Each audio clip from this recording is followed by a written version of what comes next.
ಗದಗ ಜಿಲ್ಲಾ ಮಟ್ಟದ ಯುವ ಜನೋತ್ಸವಕ್ಕೆ ಕಾನೂನು ಮತ್ತು ಸಂಸದೀಯ ವ್ಯವಹಾರಗಳ ಸಚಿವ ಎಚ್.ಕೆ. ಪಾಟೀಲ್ ಚಾಲನೆ ನೀಡಿದರು. ಕಾರ್ಯಕ್ರಮದಲ್ಲಿ ವಿಧಾನ ಪರಿಷತ್ ಸದಸ್ಯ ಎಸ್.ವಿ. ಸಂಕನೂರ ಸೇರಿದಂತೆ ಮತ್ತಿತರರು ಉಪಸ್ಥಿತರಿದ್ದರು.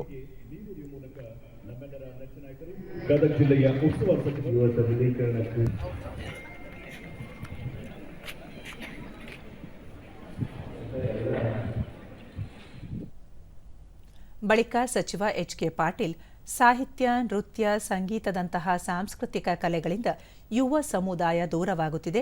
ಜಾನಪದ ಕಲೆಗಳಾದ ಲಾವಣಿ, ಗೀಗೀಪದ, ಸೋಬಾನೆ, ಡೊಳ್ಳು ಕುಣಿತ, ಕೋಲಾಟಗಳು ಮರೆಯಾಗುತ್ತಿವೆ. ಇವುಗಳನ್ನು ಪುನರುಜ್ಜೀವನಗೊಳಿಸಲು ಯುವ ಜನೋತ್ಸವ ಉತ್ತಮ ವೇದಿಕೆಯಾಗಿದೆ ಎಂದರು.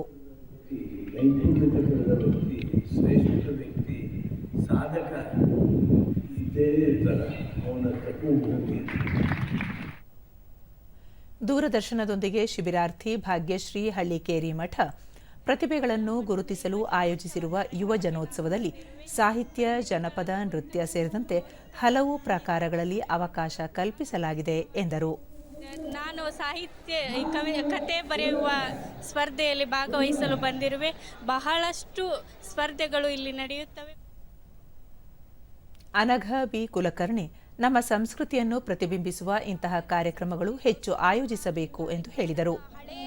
ಕಲ್ಚರ್ ಎಲ್ಲ ತೋರಿಸುವಂಥ ಒಳ್ಳೆ ವೇದಿಕೆ ಇದೆ. ಆಮೇಲೆ ಇದು ಸ್ಪೆಷಲಿ ಸನ್ಮಾರ್ಗದಾಗ ಆಗತ್ತಿದ್ದು ಇನ್ನೂ ಖುಷಿ ಆಗತ್ತಿದ್ದು. ಆಮೇಲೆ ಎಲ್ಲ ಬೇರೆ ಕಾಲೇಜಸ್ ಅವರು ಬಂದು ಪಾರ್ಟಿಸಿಪೇಟ್ ಮಾಡತ್ತಿದ್ದು ನಮ್ಗೆ ಭಾಳ ಹೆಮ್ಮೆಯ ವಿಷಯ.